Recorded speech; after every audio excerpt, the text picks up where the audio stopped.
የዚህ የአንድነት ዘመቻ የሚባለው ኦብጀክቲቭ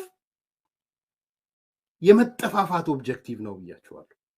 አንዱ አንዱን በዋናነት የነዘመነ ቡድን የሻቢያን ጉልበት ተጠቅሞ የቲፒኤልኤፍ ጉልበትን ተጠቅሞ እነ እስክንድርን ማጥፋት ነው ፍላጎቱ።